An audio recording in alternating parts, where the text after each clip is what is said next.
Welcome back to my channel.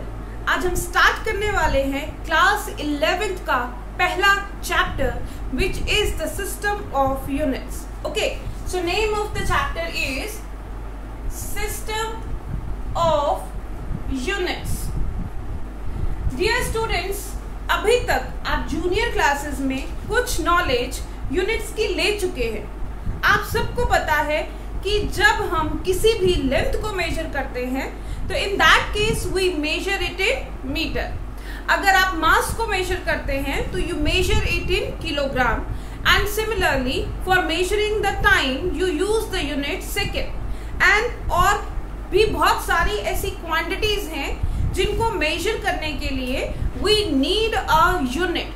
So what is this unit? This unit is actually a standard which is chosen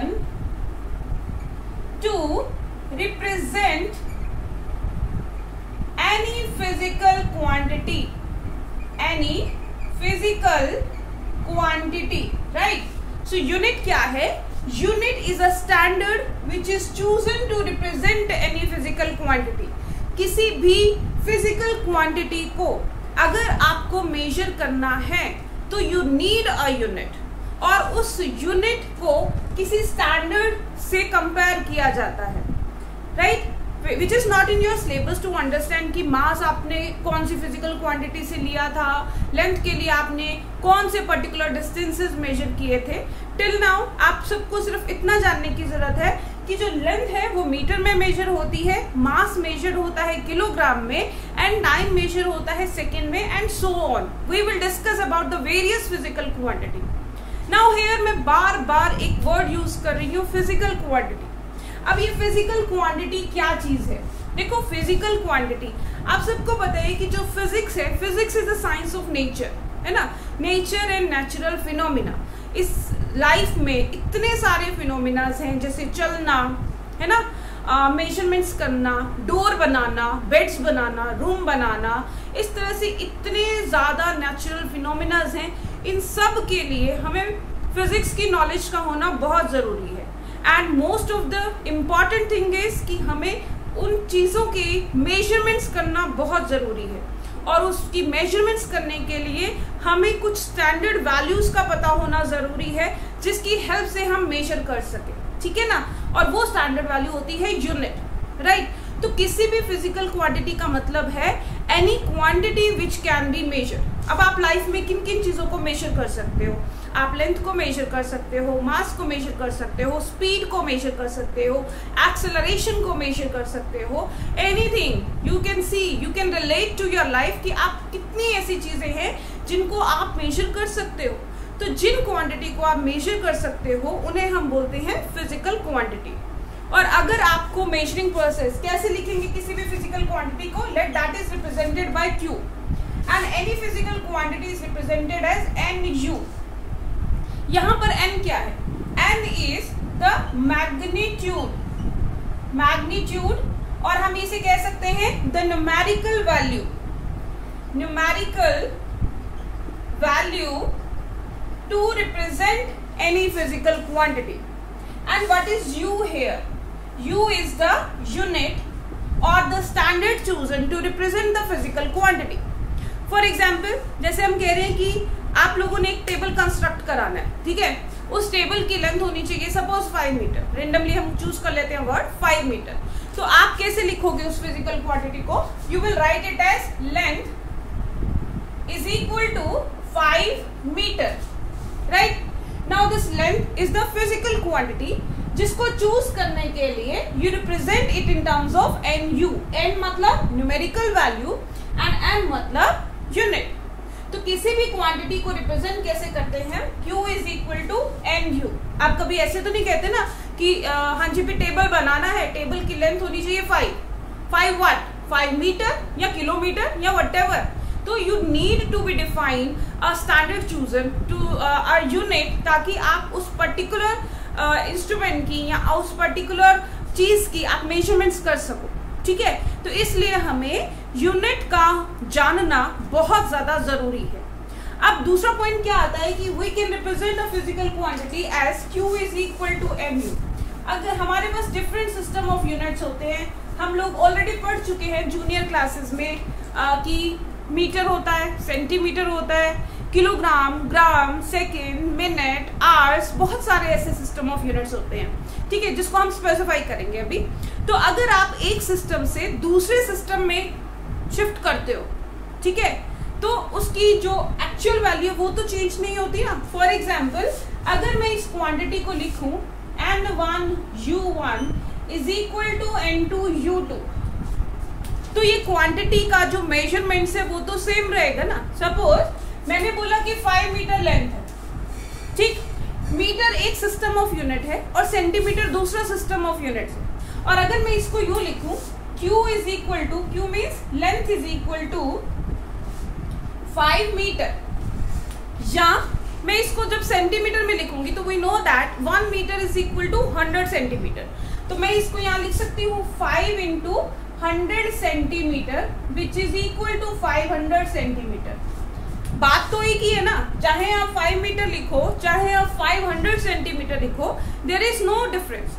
so system of unit को change करने से उस physical quantity की measurements पर कोई फर्क नहीं पड़ता।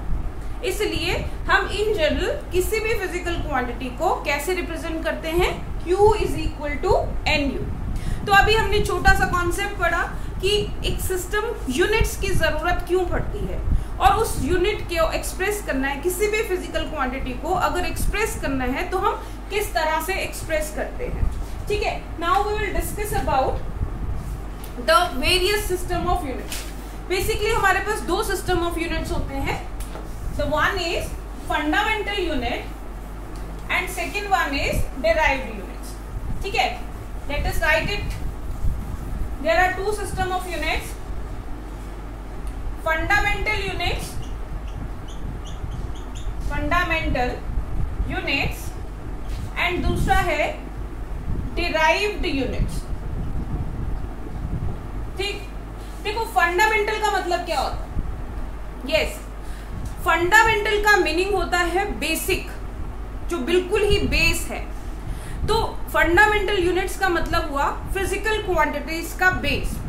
अब हमारे पास तीन फिजिकल क्वांटिटीज ऐसी हैं which are consider to be the base quantities, और वो बेस क्वांटिटीज क्या होती हैं? लेंथ, मास एंड टाइम, ठीक है। These are known as base quantities.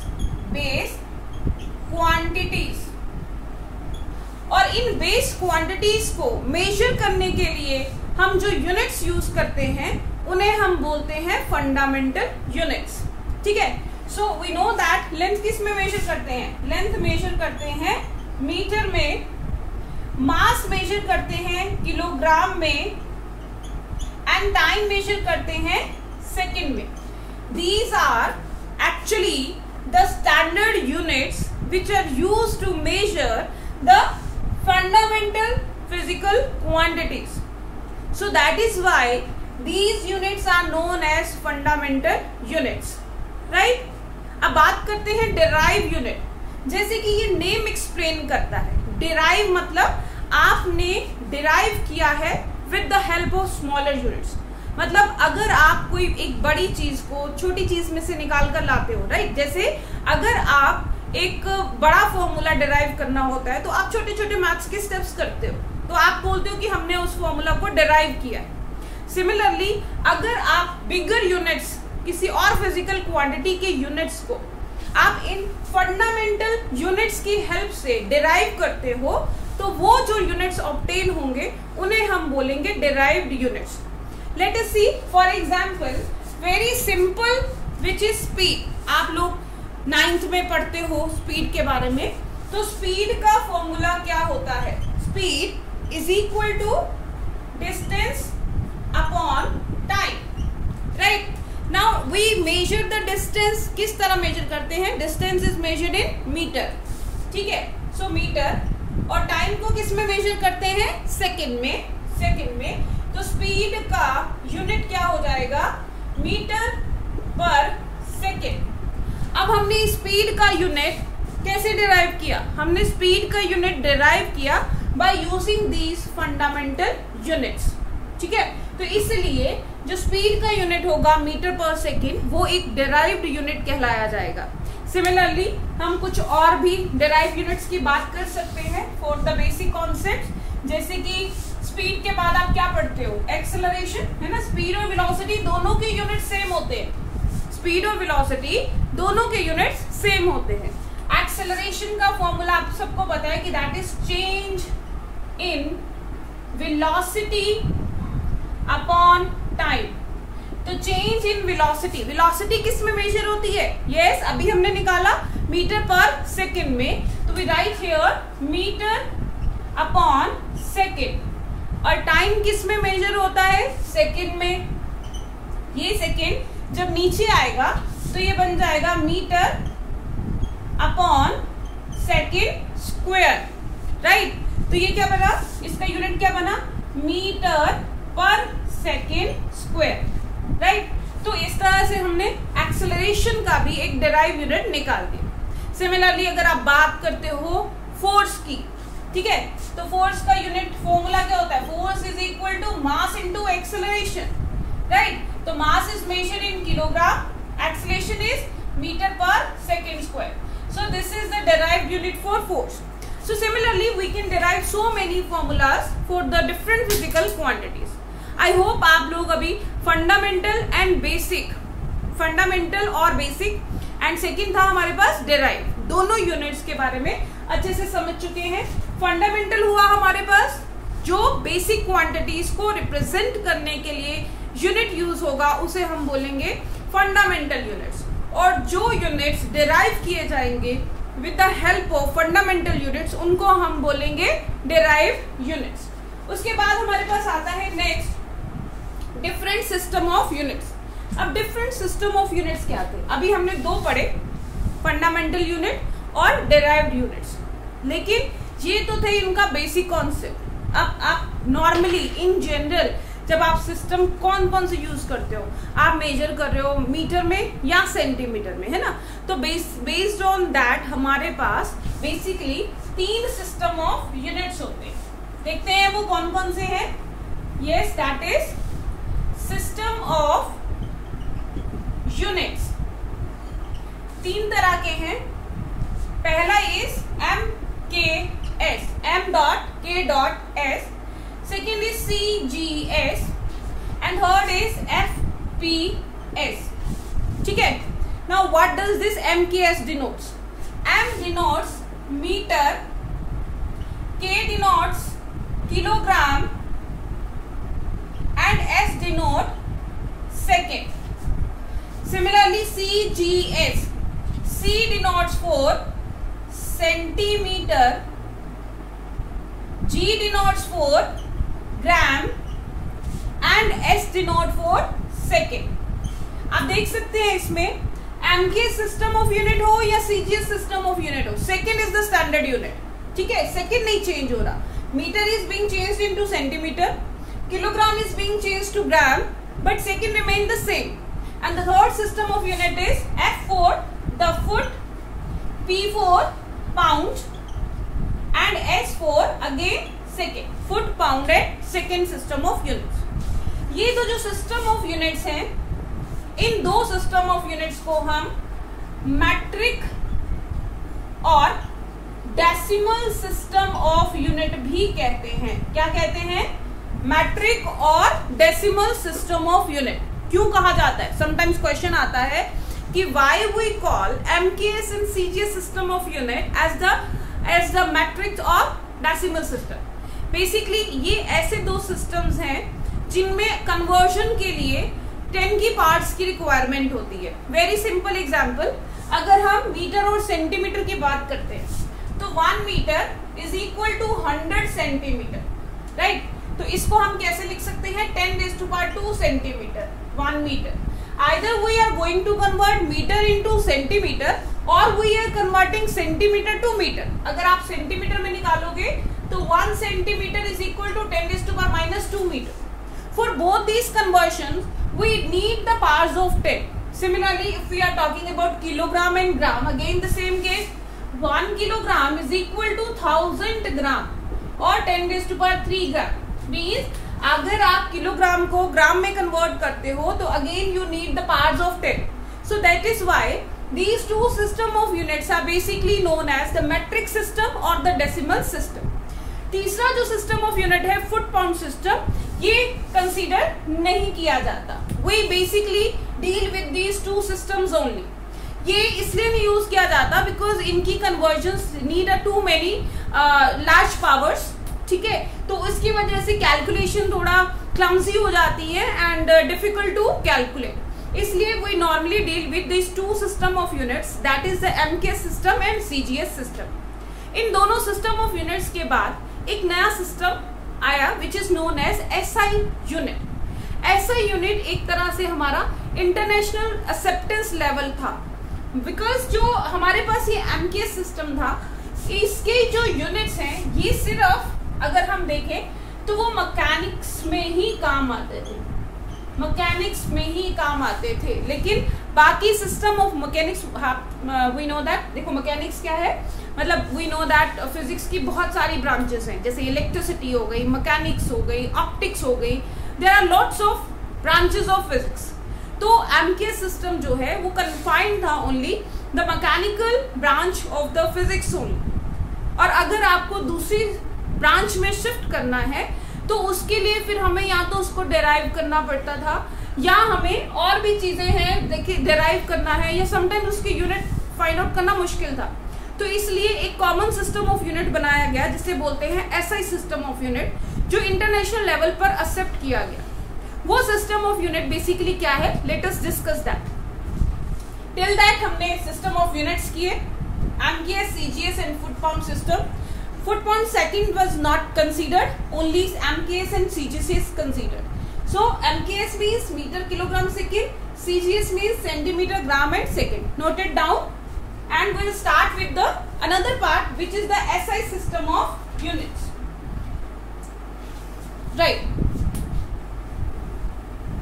So what is SI system of units? नाम देखो कितने कॉमन से लग रहे हैं। हम पढ़ रहे हैं सिस्टम ऑफ यूनिट्स, फिर हमने सिस्टम ऑफ यूनिट्स में हमने पढ़ा दो तरह के basically fundamental and derived units, फिर हमने पढ़ा सीजीएस, एमकेएस, एफपीएस सिस्टम। और हमारा बेसिकली जो यूज होता है दो तरह के होते हैं। हम नॉर्मली जनरली रिप्रेजेंट करते हैं एमकेएस में, और in electricity branch of science या ऑप्टिक्स या और भी सारे फिनोमिना हैं उसमें हम in general SI system of units को रिप्रेजेंट करते हैं। तो एसआई सिस्टम ऑफ यूनिट्स, अब ये सिस्टम ऑफ यूनिट्स जो है वो basically accepted eight international level, ठीक है। और क्यों, और इसमें और एमकेएस में क्या फर्क है, बेसिकली जो सिस्टम ऑफ यूनिट्स है, एसआई सिस्टम ऑफ यूनिट्स है, ये बेसिकली डील करता है रिप्रेजेंटेशन इन सिंबल्स, ठीक। मतलब जैसे आपके पास हमने एमकेएस में लिखा मीटर, तो इसको हम सीजीएस में, मतलब इसको ऐसे में हम सिंबॉलिक रिप्रेजेंटेशन दे देते हैं, ठीक है। So it is easy to write. दूसरी बात क्या है कि ये एक तरह का कोहेरेंट सिस्टम ऑफ यूनिट्स भी है। अब कोहेरेंट सिस्टम ऑफ यूनिट का क्या मतलब है, कोहेरेंट सिस्टम ऑफ यूनिट क्या है, कोहेरेंट क्यों कहा गया इसको, कोहेरेंट का मतलब रीजन है ना, रीजन इन द सेंस मतलब आप इसमें क्या कर रहे हो कि आप इसमें एक सिस्टम ऑफ यूनिट से बहुत सारे डिराइव कर रहे हो, ठीक है। तो इसलिए हम इन यूनिट्स को, हम ऐसे सिस्टम ऑफ यूनिट्स को कोहेरेंट सिस्टम भी कहते हैं। And the very important, it is known as rationalised. ये बहुत इंपॉर्टेंट पॉइंट है, इसको हम रेशनलाइज्ड सिस्टम ऑफ यूनिट्स क्यों कहते हैं। रेशनलाइज्ड का मतलब कि उसे एक पर्टिकुलर नाम दे दिया, मतलब ऐसा नहीं है कि जैसे मैकेनिक्स में heat is measured in joule, है ना। तो और अगर हम बात करते हैं इलेक्ट्रिसिटी की, तो आप इलेक्ट्रिसिटी को, एनर्जी को मेजर करते हो इलेक्ट्रॉन वोल्ट में, या आप बात करते हो हीट हो गया कैलोरीज में, मैकेनिक्स में, है ना, any energy is measured in joule. तो बहुत सारे मैकेनिक्स में हर फिजिकल क्वांटिटी के लिए अलग अलग यूनिट है। जैसे मैंने अभी डिस्कस किया, एनी एनर्जी के लिए जूल हो गया, और हीट के लिए हो गया calories, and then electrical energy के लिए electron volt and so on. ठीक, लेकिन ऐसा ही सिस्टम कहता है कि हमें अलग अलग नाम याद करने की जरूरत नहीं है। हर तरह की एनर्जी, चाहे वो इलेक्ट्रिकल एनर्जी हो, चाहे वो हीट एनर्जी हो, चाहे वो एनी एनर्जी हो, उन सब के लिए एक कॉमन यूनिट है विच इज जूल। इसलिए उसको रैशनलाइज कर दिया गया बेसिकली। तो इसलिए जो हमारा एक्सआई सिस्टम ऑफ यूनिट्स है वो एक रैशनलाइज्ड सिस्टम ऑफ यूनिट्स है। So this was all about the system of units.